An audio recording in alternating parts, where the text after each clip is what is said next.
because I wanted to put him down. This is the story of a man named Stanley. Stanley worked for a company in a big building where he was employee number 427. Employee number 427's job was simple. He sat at his desk in room 427 and he pushed buttons on a keyboard. Orders came to him through a monitor on his desk, telling him what buttons to push, how long to push them, and in what order. This is what employee 427 did every day of every month of every year. And although others might have considered it soul-rending, Stanley relished every moment that the orders came in, as though he had been made exactly for this job. And Stanley was happy. And then one day, something very peculiar happened. Something that would forever change Stanley. Something he would never quite forget. He had been at his desk for nearly an hour when he realized that not one single order had arrived on the monitor for him to follow. No one had showed up to give him instructions, call a meeting, or even say hi. Never in all his years at the company had this happened, this complete isolation. Something was very clearly wrong.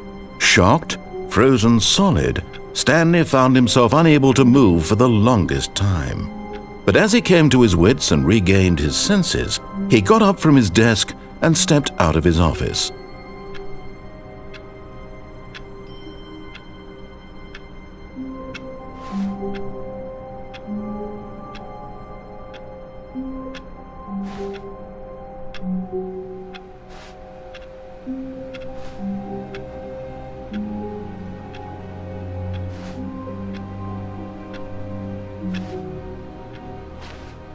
All of his co-workers were gone. What could it mean? Stanley decided to go to the meeting room. Perhaps he had simply missed a memo.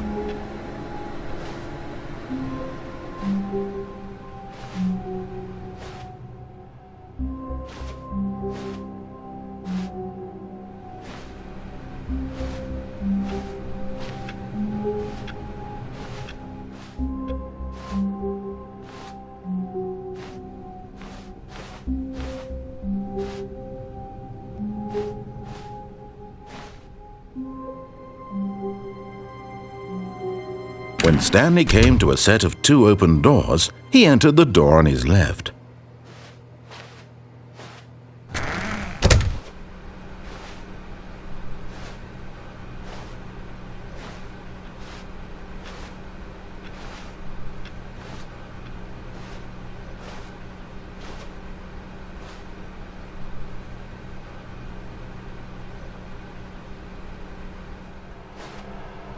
Yet there was not a single person here either.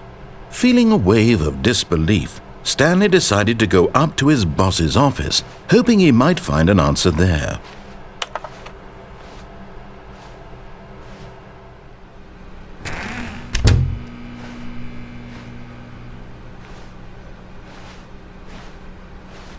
Coming to a staircase, Stanley walked upstairs to his boss's office.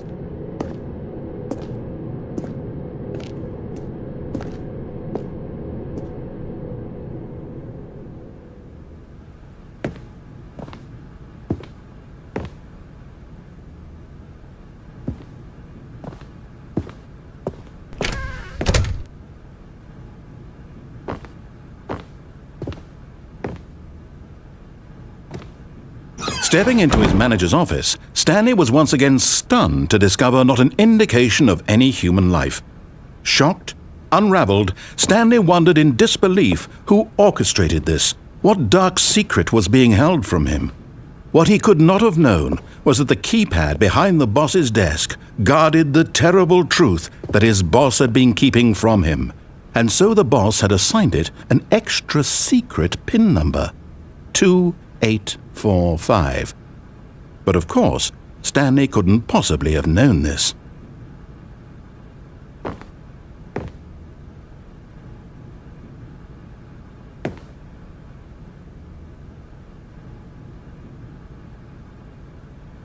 Stanley just sat around twiddling his thumbs, Trying to input anything on the device was useless, since he could never possibly know that the combination was 2845.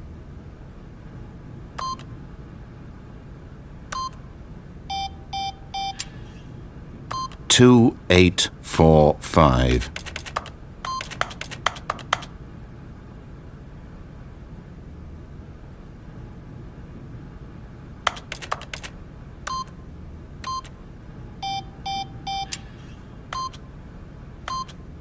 Forgot, but it turns out that the panel's emergency override kicked in, and the door just opened all by itself, and Stanley got the hell along with the story.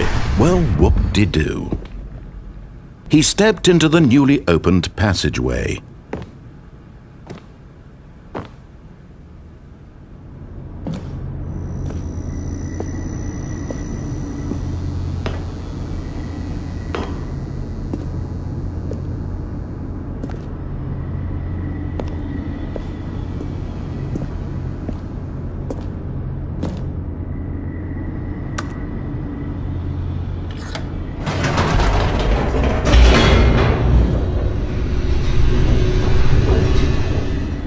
Stanley realized he felt a bit peculiar.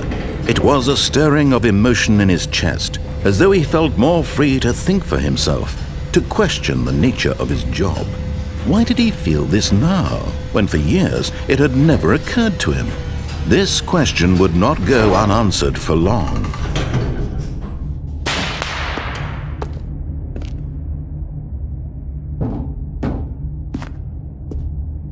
Stanley walked straight ahead through the large door that read Mind Control Facility.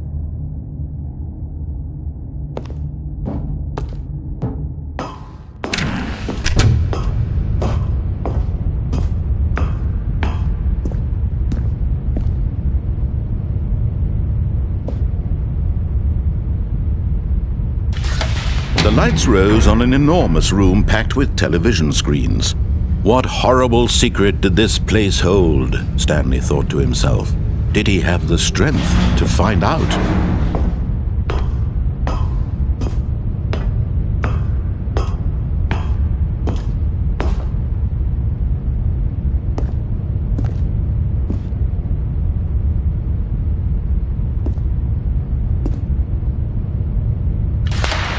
Now the monitors jumped to life, their true nature revealed.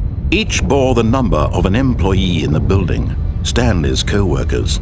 The lives of so many individuals reduced to images on a screen, and Stanley, one of them, eternally monitored in this place where freedom meant nothing.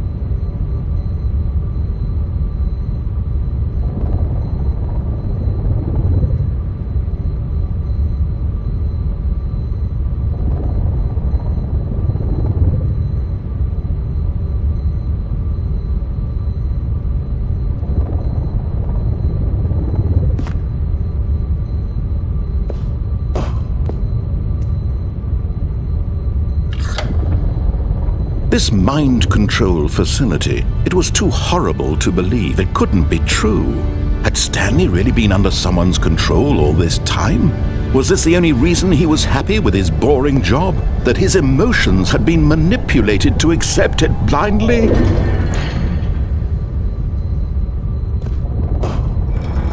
No, he refused to believe it. He couldn't accept it. His own life in someone else's control? Never! It was unthinkable. Wasn't it? Was it even possible? Had he truly spent his entire life utterly blind to the world?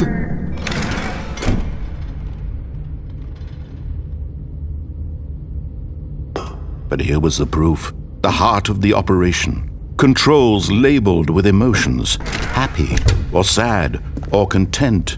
Walking, eating, working, all of it monitored and commanded from this very place. And as the cold reality of his past began to sink in, Stanley decided that this machinery would never again exert its terrible power over another human life. For he would dismantle the controls once and for all.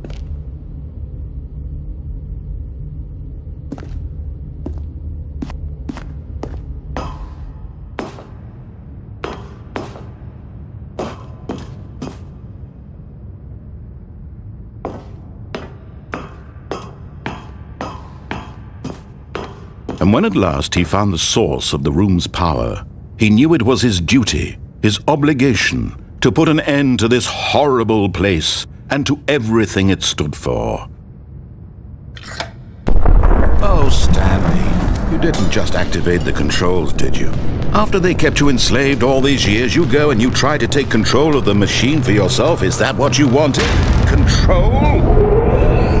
Oh, Stanley, I applaud your effort, I really do. But you need to understand, there's only so much that machine can do. You were supposed to let it go, turn the controls off, and leave. If you want to throw my story off track, you're going to have to do much better than that. I'm afraid you don't have nearly the power you think you do. For example, and I believe you'll find this pertinent, Stanley suddenly realized he had just initiated the network's emergency detonation system. In the event that this machine is activated without proper DNA identification, nuclear detonators are set to explode, eliminating the entire complex. How long until detonation then? Let's say, 2 minutes. Now this is making things a little more fun, isn't it, Stanley? It's your time to shine. You are the star. It's your story now. Shape it to your heart's desires. Oh, this is much better than what I had in mind. What a shame we have so little time left to enjoy it. Mere moments until the bomb goes off. But what precious moments each one of them is. More time to talk about you, about me, where we're going, what all this means. I barely know where to start. What's that? You'd like to know where your co-workers are? A moment of solace before you're obliterated? All right, I'm in a good mood. You're gonna die anyway. I'll tell you exactly what happened to them. I erased them. I turned off the machine. I set you free. Of course, that was merely in this instance of the story. Sometimes when I tell it, I simply let you sit there in your office forever, pushing buttons endlessly and then dying alone.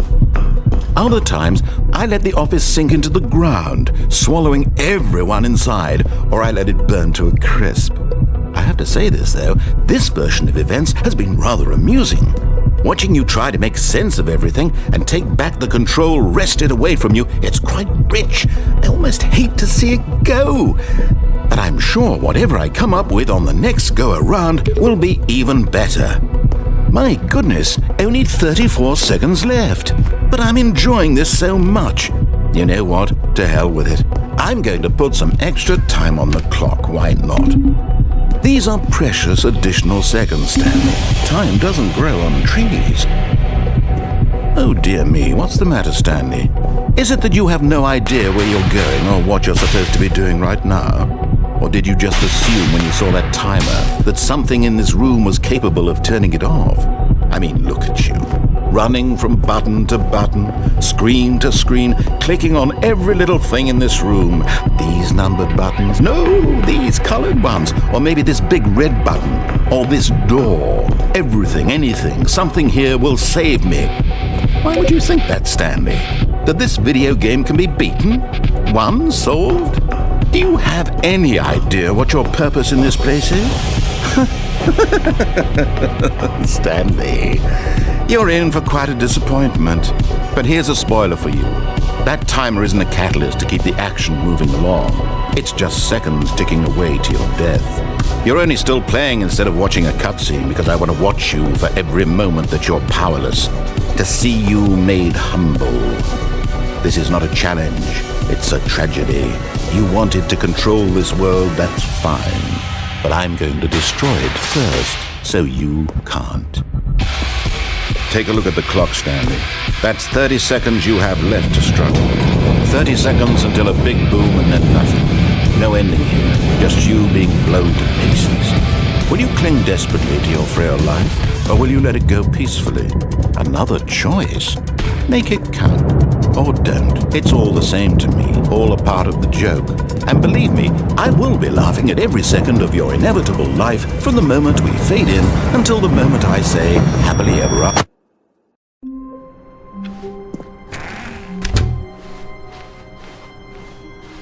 When Stanley came to a set of 2 open doors, this was not the correct way to the meeting room, and Stanley knew it perfectly well.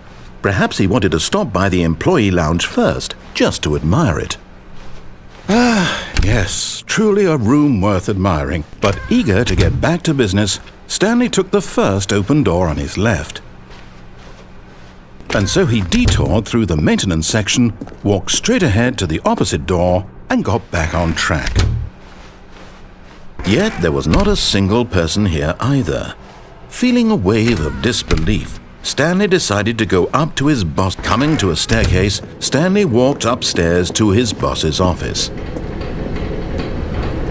But Stanley just couldn't do it. He considered the possibility of facing his boss. Admitting he had left his post during work hours, he might be fired for that. And in such a competitive economy, why had he taken that risk? All because he believed everyone had vanished? His boss would think he was crazy. And then something occurred to Stanley. Maybe, he thought to himself, maybe I am crazy. All of my co-workers blinking mysteriously out of existence in a single moment for no reason at all? None of it made any logical sense. And as Stanley pondered this, he began to make other strange observations. For example, why couldn't he see his feet when he looked down? Why did doors close automatically behind him wherever he went? And for that matter, these rooms were starting to look pretty familiar. Were they simply repeating? No, Stanley said to himself, this is all too strange. This can't be real. And at last, he came to the conclusion that had been on the tip of his tongue. He just hadn't found the words for it. "I'm dreaming!" he yelled. "This is all a dream." Oh, what a relief Stanley felt to have finally found an answer, an explanation. His co-workers weren't actually gone. He wasn't going to lose his job. He wasn't crazy after all. And he thought to himself, I suppose I'll wake up soon. I'll have to go back to my boring real-life job pushing buttons. I may as well enjoy this while I'm still lucid. So, he imagined himself flying and began to gently float above the ground.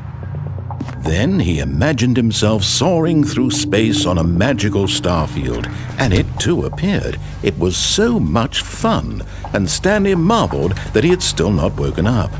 How was he remaining so lucid? And then perhaps the strangest question of them all entered Stanley's head. One he was amazed he hadn't asked himself sooner.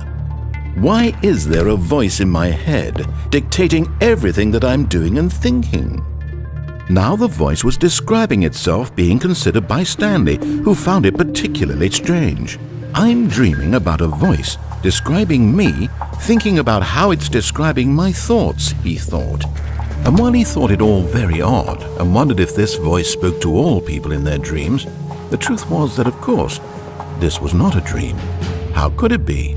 Was Stanley simply deceiving himself, believing that if he's asleep, he doesn't have to take responsibility for himself? Stanley is as awake right now as he's ever been in his life. Now, hearing the voice speak these words was quite a shock to Stanley. After all, he knew for certain, beyond a doubt, that this was in fact a dream. Did the voice not see him float and make the magical stars just a moment ago? How else would the voice explain all that? This voice was a part of himself too. Surely, if he could just... He would prove it. He would prove that he was in control, that this was a dream. So he closed his eyes gently, and he invited himself to wake up. He felt the cool weight of the blanket on his skin, the press of the mattress on his back, the fresh air of a world outside this one. Let me wake up, he thought to himself. I'm through with this dream. I wish it to be over. Let me go back to my job. Let me continue pushing the buttons. Please, it's all I want. I want my apartment and my wife and my job. All I want is my life exactly the way it's always been. My life is normal. I am normal. Everything will be fine. I am okay.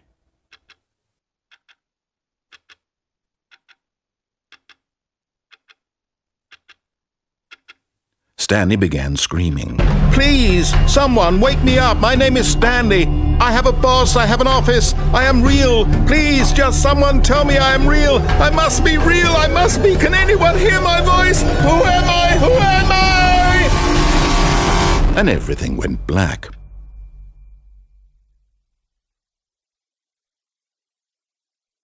This is the story of a woman named Mariella. Mariella woke up on a day like any other. She arose, got dressed, gathered her belongings, and walked to her place of work. But on this particular day, her walk was interrupted by the body of a man who had stumbled through town talking and screaming to himself, and then collapsed dead on the sidewalk. And although she would soon turn to go call for an ambulance, for just a few brief moments she considered the strange man. He was obviously crazy, this much she knew. Everyone knows what crazy people look like, and in that moment she thought to herself how lucky she was to be normal. I am sane. I am in control of my mind. I know what is real and what isn't. It was comforting to think this, and in a certain way, seeing this man made her feel better. But then she remembered the meeting she had scheduled for that day, the very important people whose impressions of her would affect her career, and by extension, the rest of her life. She had no time for this, so it was only a moment that she stood there, staring down at the body. And then she turned and ran.